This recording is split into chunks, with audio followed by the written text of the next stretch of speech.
Hey, folks, this is Nick, and I am over here with Howard Bell at the Light. I don't know what would be the word for it, the Fantastic Light Show, but actually, it's actually called, what is it called? The Bell's Christmas Light Show on Old Kaufman Road. Old Kaufman Road. Howard, why don't you start out with telling us first of all, what got you into doing this? My last few years, I was a coach here for 13 years in Canton, from 99 to 2012. And in 2009, I had my son.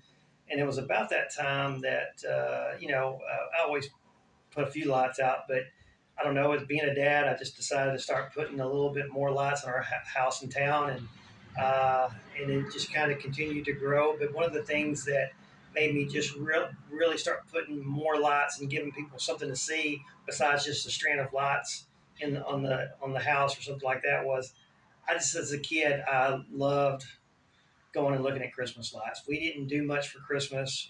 We didn't have a lot of money, and we just with my dad would take us around and you'd look at some Christmas lights. I thought it was magical, and so I've always liked having Christmas lights, on the house and things like that. But I realized just one day I said, you know what, I want to give people something to look at. So in our old house, I would write Merry Christmas or Happy Holidays on the top of my roof, and put out as much as I could. But that was back when everything was incandescent lights, and just my house was older, so I could only had so much energy that I could put out there for people. But when we built this house out here at Oak Kaufman in 2015, I was able to make sure that I was able to put light or power all over around the house, and to make sure we had enough connections to really grow Christmas lights. And Well, you definitely did that. and yeah, and it's grown every year. And people give us stuff. I mean, they call me and say, "Hey, do you want this?" And sometimes you get some good stuff, and sometimes there's a reason why they're giving it to you. Well, I but tell you, you've done an amazing job, and the community I know is just tickled to death to be able to come out here, bring their kids, and even I know, of course, the adults love seeing it, and kind of brings them back to their childhood memories. I enjoy it. I mean, I enjoy. That's probably the thing I enjoy the most is when I'm out in the yard, either being Santa or being the Grinch or just out here fixing something and hearing the kids or the adults just look at that or look at this, and I really enjoy it because it reminds me of what I did when I was a kid, and you saw something in a yard and you're like, oh, look at that. But it just gives back to the community, and I enjoy it so much, and being able to give back to our neighbors and their foundation has been a blessing beyond measure. I'm sure. Well, on that note, there's also something that's kind of tragic that's taken over into your life, and I'd like you to tell us about that. Well, this year has been kind of tough because I've been battling cancer for 2 years, and normally I'm already finished putting things out, got it all set up, and I'm still putting stuff out because I'm just so slow right now. About 2.5 years ago, I was having some issues, and we decided to go see my doctor, and we found out that I had what's called high PSA, and over the next 6 months, it kind of led us towards the fact that I had a very aggressive prostate cancer, which they give it a Gleason score, and mine was a 9 with a core 5 and a 4, meaning that I had the most aggressive type of cancer. And in fact, when we had it tested, out of 0 to 100, it was a 97, being the worst type of cancer you could have. But we decided to have surgery and go ahead, and just hadn't really spread yet, so we were able to get good margins and some things like that. So we thought that okay, we've got it, controlled and contained. But I was warned that I had a high chance of it coming back, and within 6 months it was back. So the last year has led me down 37 rounds of radiation. I'm on hormone therapy now. I'm in what is it called when you don't have cancer anymore? I want to say remediation, but it's not remediation, but remission. Right. So I'm in remission right now, but we just started being in remission. I'm still on hormone therapy. I have no testosterone in my body, and so you can imagine from that perspective, there's just I don't have a lot of energy, Right. and so it did lead me to be able to retire from teaching early, which I love teaching, I love coaching. I haven't coached in a long time, but teaching did that for the last 10 years. And where did you do that? I was 13 years here in Canton, a couple of years prior with some other school districts, but in 7 in Edgewood, and the last 3 in Forney at Brown Middle School. And but with everything that was going on, it was just best that I retire. And now I'm in a new adventure, selling insurance, and now I go from helping kids to helping adults. And I've only been doing that for about 6 weeks, but that's been a lot of fun. And And you're selling insurance where? at Goosehead here in town. And Goosehead, we're just a brokerage kind of type place. We actually don't actually are the insurer. We find you the best insurance, and so it's just a lot of fun to be able to take somebody that you know paying way too much and finding a way to get them better coverage at a better price. We normally don't try to get them worse coverage, so Right. we try to always get them better coverage. Well, I guess we kind of got you a little advertisement in this interview, didn't we? Yeah, give me a call if you either paying too much. Well, listen.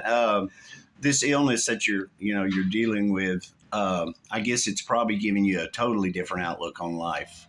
It does. My mom passed away at 53, and she had a very aggressive cancer as well. And now I'm 51, and the one thing that I always, when you watch somebody at a young age, I was 23 when my mom passed, and the thing that you kind of always go is like, hey, death's coming for us all, but it's like, man, I really don't want cancer, And then you get it, and you just go, you know what, this is part of life. How do I approach it?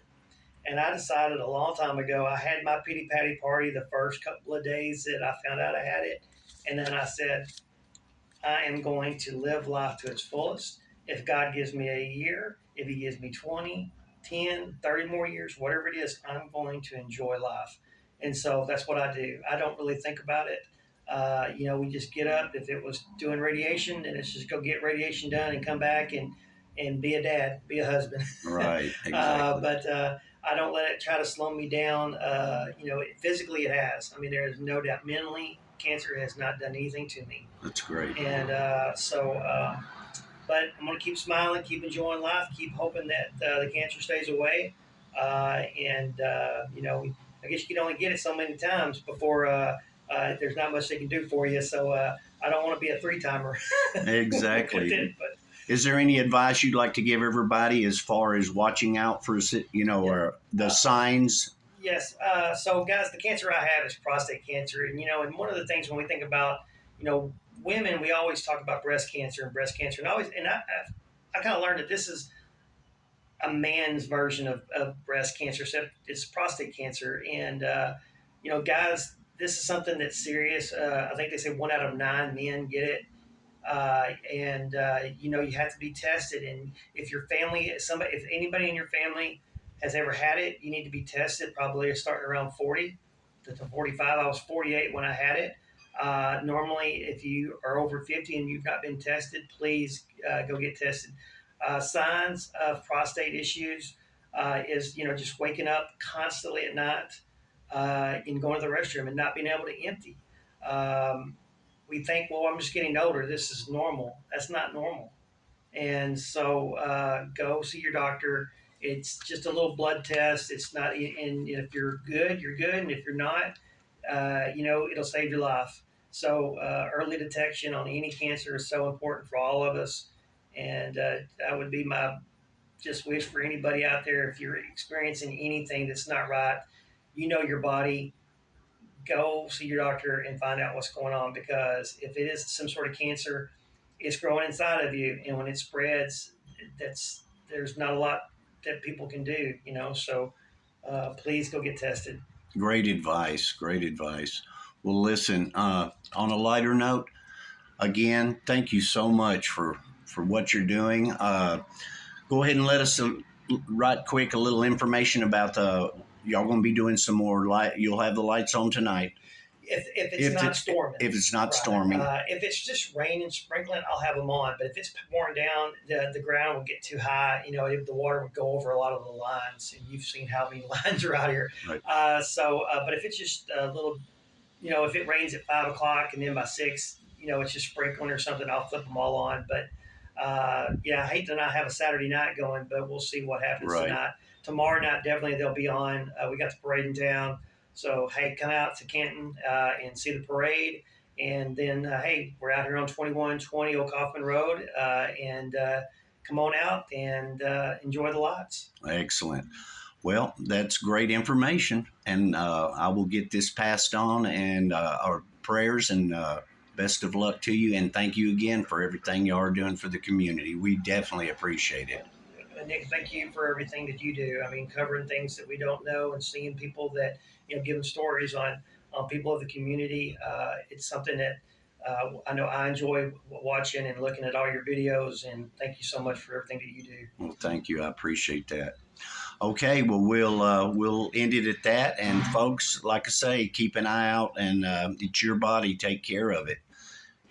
Howard, I appreciate it again, and I'll be back to see these lights lit up again. And hopefully we'll see you at the parade. Yes, come out anytime. Okay, take care, buddy. Thank you.